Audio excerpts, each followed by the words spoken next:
So what happens when a police chief's tears become the focus of a huge national debate? In this explainer, we're going to break down the commentary surrounding a really emotional press conference in Portland. We'll get into why it sparked such a firestorm and what it tells us about the bigger conversation around policing in America today. Wow. I mean, this quote right here, it cuts straight to the absolute heart of the controversy, doesn't it?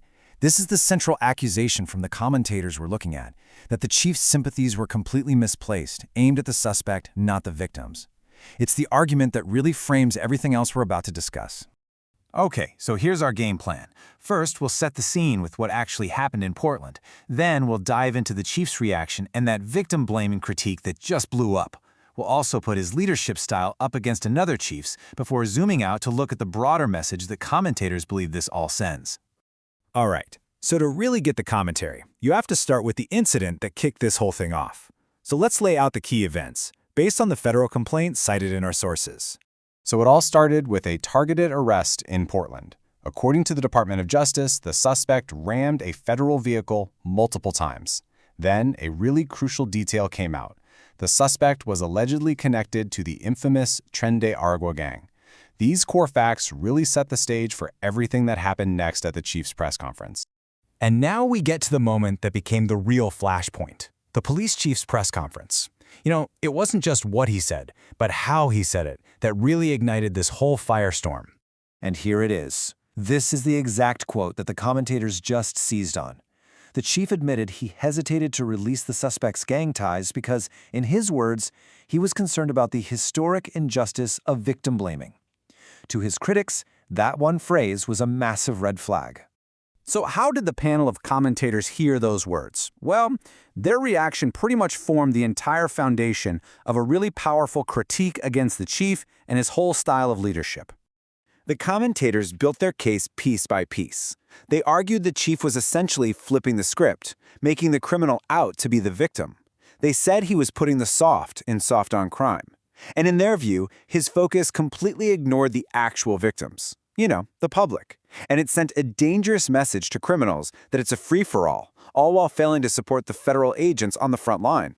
To put it bluntly, the panel's view was that the chief's tears were for the wrong person. They argued his sympathies should have been aimed squarely at the community he's sworn to protect and the officers who were allegedly attacked, not the suspect they were there to arrest. Now, to really drive their point home, the commentators drew a really sharp contrast. They held up two fundamentally different examples of leadership, showing how a chief could respond when federal agents are assaulted. And this comparison is absolutely central to their argument. On one side, you have the Portland chief and his concern over victim blaming. On the other side, you have the Chicago superintendent's incredibly clear directive from a past incident: if you ram federal officers, they are justified to use deadly force. The panel framed this as a very clear choice between two totally different leadership philosophies. The panel then zoomed way out, arguing that this wasn't just about one chief in one city. They made the case that this kind of response has serious, real-world consequences for law enforcement and for national security all across the country. Their main point is that when leadership seems to sympathize with suspects, it emboldens criminals and creates a much more dangerous environment for federal agents out on the street. And according to the commentators, the numbers back this up in a big way. First, they point to a 1,300% increase in assaults against ICE agents. They argue this paints a really grim picture of a federal workforce that they believe is under constant and growing physical threat. Then they get even more specific with this number, a 3,200% increase in vehicle attacks. And of course, this is the exact kind of assault that was alleged in the Portland incident, which commentators see as a direct link.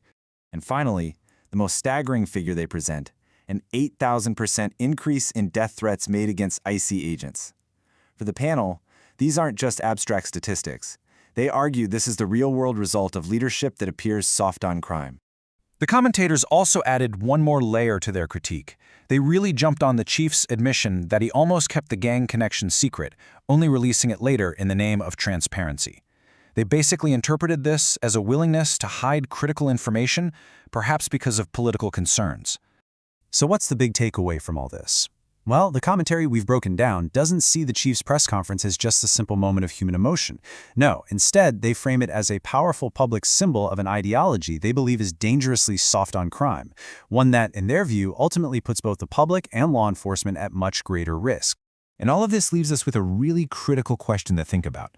In a moment of crisis, what message does a leader's emotion actually send? Is it a sign of weakness, or is it a sign of humanity? And maybe most importantly, who is that emotion really for?